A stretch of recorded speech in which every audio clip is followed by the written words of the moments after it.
The unhinged truth behind the sword. Bellular has the truth about what sword. Remember when we didn't even know what the sword was, what was going on with it? It looks like we know a lot more now. Let's see what Bellular has to say. Welcome back. Today, it's going to be a pretty big one. Okay, the core of Dragonflight is done, so it's time to set up what's next. And you'd think 10.2.5 would be doing all of the work there, but no. November's trading post had 3 sets of cosmic-themed weapons around Order, Fel, and Void. Each unlocked unique dialogue with the Twilight Hermit, an orc that we first met in the early days of the Fourth War.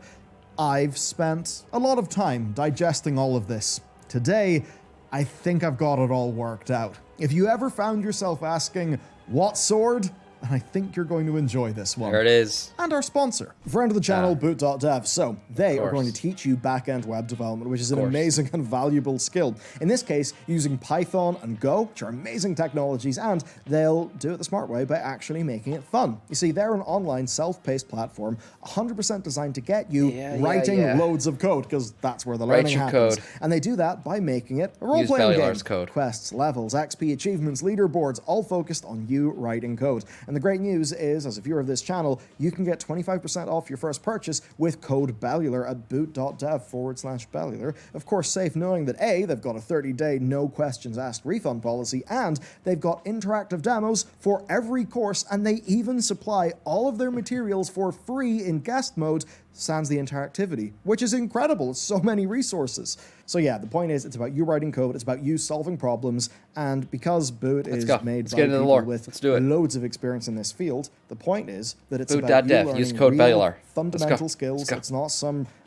get rich quick by quickly getting this skill. I'm opening my vault after this video, we'll see. It's actually getting you, the real skills that will help you land an actual job. I mean, look, I spent thousands a year doing computer science at uni, and let's just say the cost-benefit analysis here is kind of crazy. So you can hit them up using my link and use code Bellular for 25% off your first purchase. A big thanks to Boot for supporting the show. Let's go. There it is. Let's do it. First the Hermit, and I'll give you the speedy version. So, while hunting those who would exploit Azerite, the adventurer came upon a wriggling mass, one that to the touch overpowers the mind, grants a vision, a many-eyed goat, a pool of black water. The goat's eyes burst open. Suddenly, you find yourself in the puddle. The goat now towers over you. You feel the water move. You are sinking. And down you go into the darkness. Quite an unpleasant vision as far as visions go. When I hear this vision, the first thing I think of is the room from Aberys. You know, where we went down there and there was that puddle of water with the candles down deep below, right before you fight Sargeras. That's the first thing I think of when I hear this, the description of this vision. As we'd eventually find out, another person had experienced this vision, a Twilight Hermit in Silithus. But here's the key, unlike other cultists, he's friendly. He's actually remorseful. He says he wants to atone for things that he's done. So either this is all a ruse, or he genuinely wants to help and we can basically trust what he's saying. So we speak to him and we learn that the whispers that he was hearing ceased right as Sargeras stabbed the world, and that our shared vision that we both had, that to him, that signifies the end times are almost upon us. Well, fast forward to today, and your fancy new weapons from the trading post. Return to this hermit bearing these weapons, and he'll have a lot to say. And I'll begin with the weapons modeled after Sargeras. Gorodar and Seatheris are references to Sargeras' sword Gorabal, the Dark Seether. Now, our hermit understandably freaks out at the sight of them. He notes that they are coursing with the same energies that he saw in the actual Darkblade of Sargeras itself. And that these are basically proof that he was right all along, that the end is actually coming. Yeah, the end is, I mean, he's like a doomsday boy at this point. But the hermit, his reaction to each thing, if you brought it from this trading post, was different. And what was very unique about his dialogue was it was specific to whatever you had transmogged onto your weapon. So there was a Titan version, he was just talking about, a Titan version, Shadow version, and this one, the Sargeras sword version. And the things he talks about, he's going to get into it here, but they were very interesting. And one in specific, when he was talking about the Void weapon, he didn't finish what he was saying because a voice in his head made him stop because he was about to reveal Xal'atath's plan. That's what I believe. Let's break down the two big nuggets of information we get from this NPC. Number 1, why did he strike this place? He was far too masterful a tactician to choose his target by chance. And 2, his crusade sought to eradicate all life from existence. Do you think his final act before being captured by the Pantheon would not be in service to that goal? So let's review things then. We've learned from the Hermit. So he's confirming that Sargeras aimed his sword specifically at Silithus for a reason. And what that reason was, I guess we're going to find out. I personally think it was to free or stop those rings from spinning around the prison of Azeroth, and that's what's allowing her to talk out now. You know, in the War Within cinematic, like that's why you can hear her voice more clearly now. It's because of what the sword did. I don't think he was trying to destroy the planet. But that doesn't mean he was doing an act of good either. Striking Silithus was purposeful and that it was in service of the eradication of all life. And further to that from before, we know that whenever the sword struck, the voices ceased for our Hermit. And I'm also going to add another character, Ogmod.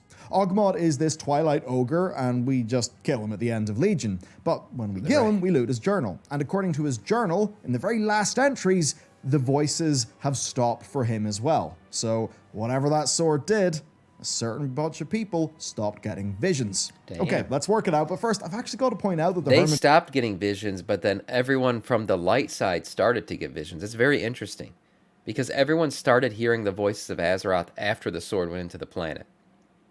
On the light side. Now we know Illyria, she doesn't hear it the same way that everyone else does. She hears the voices. She hears whispers. So I wonder why it stopped for everyone else, but for Illyria it seems to have gotten worse. The voices seem to have gotten louder. There's maybe a little trip up in the lore there, but maybe there's something behind it. It is wrong, technically. Sargeras does wish to eradicate all life, but that's for a purpose, because he thinks that's the only way to combat Void for good, right? Because it's kind of going to feed off life. And that means that Sargeras ideally would claim Azeroth for his own, essentially getting infinite power to carry out his mission. Or he would do anything to stop old gods, void lords, or titans from getting it. Okay, that's his motivation for doing the big stab. From here, let's talk about possibilities, targets. There's basically 3 of them as I see it. Number 1, it could just be the World Soul itself. Number 2, he could be aiming for the Chamber of the Heart, or it could be some sort of void being, and if Blizzard wanted to be cheeky, Xal'atath technically did thank us for giving her a bit of a foothold on the seat of the Pantheon, so she was like aware of things when we were doing the Argus fight, though the options of World Soul and Chamber are the ones that I take seriously. Now the World Soul is the obvious choice, BFA absolutely reinforces that. But that being said, the Chamber of the Heart is a pretty juicy target too. Destroying that, damaging that, could further Sargeras' aims, perhaps in ways that we don't understand, and don't worry, I've cooked in that one. Now, one of my own personal theories is that Azeroth is essentially in stasis, getting sort of infused with arcane for millennia. But why would he aim at the Chamber of the Heart? What the heck would that do? What would that achieve? Maybe he was trying to make my allergies act up, I don't know. But aiming at the Chamber of the Heart, we already empowered our necklaces and shit like that from it. What else could he achieve by destroying it? I have no idea. I haven't figured that part out yet, if he was. But I don't think that's what he was aiming at. And millennia as the Titans try to undo the damage that the old gods perhaps did during the Black Empire. If that is to be true, then damaging the Chamber of the Heart would certainly disrupt that stasis. Wake Azeroth up a bit. Maybe. I mean, think about it. Yeah. She did get a lot more active at that point. And then think about Chris Metzen at BlizzCon. He spoke of a conspiracy, some secret behind why Azeroth is covered in all of these Titan installations. And that's where it gets more interesting, because in Battle for Azeroth, we actually learned that the Chamber of the Heart is a top secret installation. Ra, who I presume was second in command of the Titan Keepers because his title is High Father and we know that Odin was the boss, he didn't even know about the Chamber of the Heart. So if the chamber is that secret, then it must be vital to the Titans' plans. Either way, this is where I'm going to tie it into the War Within. I'm pretty happy about this. Okay. Maybe the whole, remember Magni's the one who led us to the Chamber of the Heart. Maybe his whole thing, the Diamond King has been made a pawn, that he was supposed to find it for us. Look at Khazalgar on the map. It is right off the southern coast of Kalimdor. True. One of its zones contains a thing called the Coreway. and it's described as a passage straight to the World Soul. Now, of course, imagine this map pre-sundering, and you'll see that all of these things are actually very, very close together. And given that this is all very deep beneath the earth anyway, and also the proximity of both of those sites to the Halls of Origination in Uldum, I think you basically see that we are dealing with a cluster of Titan facilities. But not just any old ones of extreme importance. I mean, the Coreway and the Chamber of the Heart, those are What the hell is this, by the way, on the door here? This doesn't look like anything we've seen in game. This looks like straight up Egyptian hieroglyphics. What the hell? This doesn't look like any kind of rune magic or Titan magic. Or old god scripture. Maybe it's just an artistic style choice, but this doesn't look like anything we've seen. I mean, the Coreway and the Chamber of the Heart, those are obviously important. See the difference here. You got runes all over the place here. This is all Titan stuff. So I don't know what the hell was on that doorway. Chamber, we see it can like network to different facilities and coordinate things. We see that it can like communicate with the heart and also like monitor its status. With the Coreway, well, we'll see in the new expansion. And then the Halls of Origination, well, those are essentially the Titan's backup plan for restarting the planet. Now, imagine all of these past events from the perspective of the Oath-sworn Earthen, who are the very people who defend the Coreway. I mean, we barely saved the Chamber of the Heart. What did those fellas have to deal with whenever the sword strike happened? Maybe they had to deal with all that foul energy coursing through, who knows? But to me, this is the major insight, that the Coreway is actually so close to the Chamber of the Heart, and that is where the stab happened. I suppose if you were wondering, like, where the hell is Khazalgar? Why is it linked to the sword? Like, how can it be linked to the sword even though Khazalgar is a different place to Silithus? There you go. It's the Titan installations. So rather than offer firm answers, what the Hermit is essentially doing here is putting a massive signpost up saying, this will continue. As for the Whispers stopping for those characters, basically they're who's to say. I mean, they could have originated from the body of Cthulhu. Like, not the little bit we killed in the raid. I mean the actual gargantuan body, not the tiny manifestation. The sword could have easily destroyed that. Maybe its foul energies finished the job. Maybe that's what made them stop. Perhaps there's a void something deep below that we're not aware of. I mean, big void portals to the total unknown existing, like, underneath the earth. When have we seen that recently? I mean, seriously, look at that Sargeras I see what you're talking about, that the hieroglyphics look like stuff found in AQ. It's probably just related to the races that are found in that area. Those races are based on Egyptian culture and everything else. So yeah, it's probably just hieroglyphics from them. I get it. God, you guys are bitches. True. Maybe even the Nerubians of Azj-Kahet were close to a breakthrough, right? Japanese some void-related breakthrough, and then the sword stopped them. I do. Maybe an awoken Azeroth was somehow able to hold back the Whispers. These are all things you can see tied into the next expansion. Then a final theory, I think whatever plan Ogmot and the Twilight Hermit were a part of, I think those plans ended that day. I mean, who knows? Yeah. That's perhaps the day that Xal'atath, harbinger of the Void Lords, kicked off her plan in earnest. As for the Hermit, he ends the conversation by saying, tread carefully unless we inadvertently serve the same cause as Sargeras. Like, I mean, here's the thing. Sargeras, his final act of stabbing the sword, I don't think it was an act of good by any means. I don't think Sargeras is good in any way. But he is very much anti-Titan and anti-Void, right? So he hates them. He hates them both. So it would make sense that when he stabbed the sword, he killed something related to the Void, and that's why the Void Whispers stopped. But he also was trying to free Azeroth, because the Titans have been trying to keep her in her nascent state, you know, in the prison. So it could have been an act that achieved two goals. Definitely. He killed two birds with one sword, I guess you could say. Yeah, of course, from the Hermit's point of view, that's the end of all life. Now, that Hermit obviously doesn't think we're going to join Team Sargeras. His point is that the Titans are kind of doing the same thing. Basically, Sargeras might look like a demon, but go into the lore, he's not. He's a being of order, just one with a different solution. Okay, Titan weapon time. So, these are Taysavir, which is named after Tayshalak, which is Agrimar's weapon that itself is very much looks like the Heart of Azeroth, like sitting in here. You could see it.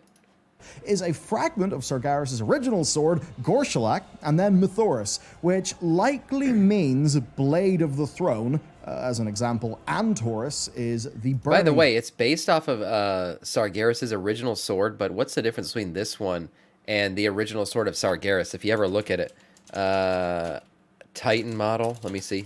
And there's this whole theory that goes behind this stuff. Yeah, here it is. So if you look at Sargeras' Titan model compared to this sword, yeah, there are definitely similarities, but one thing sticks out for sure. This one has runes on it. Yeah. Yeah, this one has runes on it. And there's been a rumor for a while now that, Sargeras was being controlled in some way. Some kind of domination magic was put on him or something. Or it could just be an unartistic style with Titan runes. Sure, that could be it too.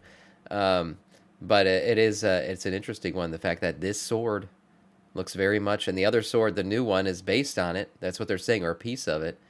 But this one has runes on it, and this one doesn't. Interesting.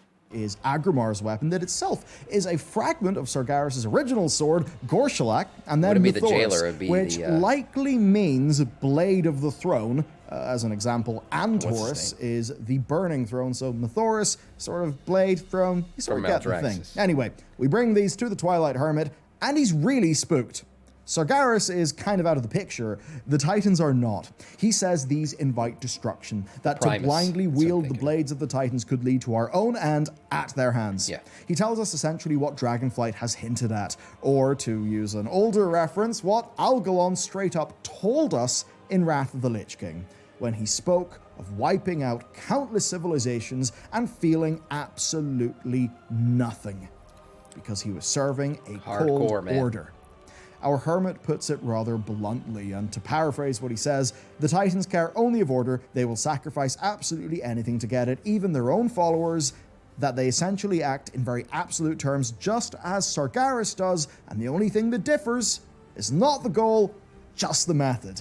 So once again, this is a warning that blind adherence to their plans will not be good for any of us. I mean, hell, even in a more jovial example of this, there's one of the time rifts in patch 10.1.5 where we actually see that, like, the mecha gnomes have won out. And in this perfectly ordered world, you see everything's a robot and literally no life remains. No curse of flesh, seems like a hint to me. Okay, you knew she was going to appear again. It's Xal'atath. Yeah, Xal'atath is the cutting edge of the current lore. She's had long dealings with the Twilights. She's fascinating. It's recently came to light that she was influencing the cult 20 years ago when they infested the Black Fathom Deeps. She instructed one of their artisans in the creation of void-touched armaments. This is the really, really cool stuff we've seen in Season of Discovery. Yeah, she was teaching him how to make, like, all kinds of void weapons and shit, and part of that whole... There's a quest line right now that exists in Season of Discovery, and we've chatted about the connections between Season of Discovery and retail. But there's a quest that exists in Season of Discovery where you bring her a wiggling mass or whatever, and she teaches you how to make, or she teaches the person who did it how to make some type of void-related weapon. So she's been doing this for a while. Is Xal'atath working a plan since long before the Legion expansion? And if you think 20 years was long, think again. Our final weapon is Void Song, Stave of the Harbinger. Its flavor text reads, "A gift of Dementias bestowed at the height of the Black Empire. Those touched by shadow are drawn to its haunting whispers."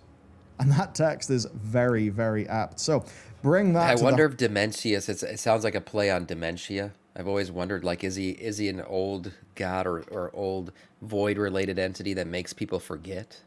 Who knows? That's what it reminds me of. And you'll find that he can hear it. Here's what he's got to say about it. "The masters bestowed gifts upon their faithful. That stave was one such instrument. It was given to the Harbinger so that one day she might, and he stops. He cannot get the words out. That's because he's cut off by an unseen presence. Gotta be Xal'atath. It reaches into his mind and it prevents him from speaking the words at the tip of his tongue. And I have got to imagine it's probably Xal'atath that spoke through it to shut him up. So to help everybody understand, I've basically got to explain the being from Void Song's flavor text. It's this guy called Dementias. He's not a guy, he's in fact a Void Lord. Essentially the most powerful, dangerous being possibly imaginable, but with a little bit of a downside. If he manifests into reality, it takes inordinate amounts of energy and he's super, super weak. Okay, makes sense. Well, he's like a Voldemort or something. One crazy thing is we still have not seen what a Void Lord even looks like. We have never seen one manifest in game. We don't know anything about who they are, what they do. We just know that they seem to be on a different level than Titans. They seem to be more, maybe, slightly more powerful than them. In terms of the power scale, they've always been talked about as being more powerful than, like, any single Void Lord can beat a single Titan. That's what it sounds like. But we still don't know where they rank in terms of power scale or what they look like or anything. I'm guessing we're going to see some of that in Midnight. But should he find that massive source of energy? Literally unstoppable, completely unstoppable. Interesting. Now, he is responsible for the ruination of a world called Karesh. It may not mean much to you, but basically it's the ethereal homeworld. You know, the dudes who are all like arcane energy wrapped up in the bandages. Yeah, they had a pretty bad time with Dementias. And oddly enough, we defeated him in the Burning Crusade, but not really. So remember that Xal'atath is his harbinger. Whenever we were carrying Xal'atath as a dagger, she whispered this into the minds of our character. I long for the day our masters can truly pass into this realm. You have only seen fragments, shadows, the faintest of echoes. Ooh. That is what Xal'atath, harbinger of Dementias, told us about her masters. So, that's Xal'atath and Dementias, no doubt pretty big for the future. Here's my understanding, though, of the lay of the land with Void. So, you've got the Void Lords up at the top. Then you've got the Old Gods, which they spread across the cosmos to just infect and destroy and consume worlds. Thing is, though, these Old Gods have got minds of their own. They are their own sloppy dudes. And, because of that, they're not always seeing eye to eye. And Blizzard devs have hinted at this numerous times, saying that the likes of N'Zoth actually do have their own ideas and plans.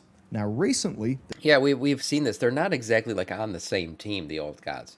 Like, their end goal is kind of the same, but they kind of do their own thing, and they have their own goals and separate ways of achieving the end game. I still think Zotth is the best of them, honestly. This gets more interesting because we've seen the rise of something called Cosmic Void. That's not my name for it. It's not actually the in-game canonical name for it, but it's literally what Blizzard call the effects, such as those seen around Sargeras in the actual game files. They're all called Cosmic Void, and you'll note that rather than sort of purple fleshy, it's more blue, purple, dark, spacey. So expect Xal'atath to serve this Cosmic Void. Interesting. I mean, yeah, this magic definitely looks different than what you see like a Shadow Priest cast or something. This shit is more, it's cosmic, right? It's got more celestial animations to it. So, to maybe have her own angle and things, and potentially, if N'Zoth is a big smart boy, as we all think he is, maybe he has managed to escape from his situation and will have his own plan for all of this. And that's not something that I say idly just to fluff up a video, no. I still think he took the dagger. Maybe he's manifested some of himself in that dagger. I also think there's a chance that he's created, Harry Potter reference Horcruxes out of all the players when he gave us the gift in N'Zoth. There are still players who never cleansed the gift in N'Zoth. That is in the lore, that exists, that is canon. So there are pieces in N'Zoth wandering around everywhere. And he has a freaking dagger that once held Xal'atath, so it's definitely capable of holding an essence of an old god. N'Zoth is alive, boys and girls. He's just planning, just doing his thing. They've always played with speculation whenever people say, hey, did N'Zoth really go down? They never say, yeah, he's dead and gone. So they've always teased. And then when you actually look at things in the Dragonflight expansion, you see some Easter eggs, like this eye that was found in the sea, or these very curious-looking rocks that just happen to look like a N'Zoth tentacle thing. And also, we met N'Zoth in the past in this expansion. So that's Void Lords and Old Gods. We didn't just meet him, we revealed his fate to him. We revealed how he dies. You think he didn't fucking plan a way out of it? He's the ultimate planner. Come on. Ultimately, the plan we're seeing play out here must stretch back to the Black Empire. Or at the very least, the relationship between Xal'atath and the Void Lords, because she's been the Harbinger since the Black Empire, and you're dealing with, boggling amounts of time in the past. And what we'll see is her do a bunch of plans in War Within. Those plans will then peak with Midnight. Midnight is to be the ultimate Void and Light expansion, the one that should ideally, from Xal'atath's perspective, basically see Void Lords or see Azeroth about to fall. I think if we see one, it's going to be in Midnight. Ridicron is counting on that because he thinks the Titans will respond to that threat by showing up themselves. And that is when he plans to kill them. Yeah. As for our Twilight Remember, Hermit... Ridicron is not aligned with the Void necessarily. He's not on their team. She, and Viranath mentions to him, she goes, you can't trust that Void shit. What are you doing? And the one thing he responds to, he says to her is, I trust its hunger. I think he believes that the hunger of the Void, what the Void is the way to bait out the Titans. That's his end goal. He wants to get the Titans to come out so he can beat the shit out of them. And that's what he's using the Void for. Well, he constantly warns that we may accidentally serve the hand that eventually will destroy us. If we defeat Iridikron and save the Titans, well, there's no guarantee that our reward will involve freedom. But hey, to truly find that out, we gotta wait until, I'd say, roughly mid-2029. Now, if you enjoyed today's video, absolutely check out this one next. This is diving pretty deep into the Iridikron stuff, his angle and all of this. I think you'll enjoy it a lot if you enjoyed today's video. That's it for me, though. I hope you had fun. I certainly had fun and... I love this stuff. Sort of mental damage from writing this, but just comes with the territory, doesn't it? Maybe it's dementia. Have a great day. See you next time. From Dementias. Yeah, we never actually killed him, and we were not sure exactly what he is, if that was just like a piece of him. Maybe he's a Void Lord or something. We're going to see more of Dementias. That'll be cool to see. But overall, great video. And I guess we'll find out a lot more in the Midnight expansion.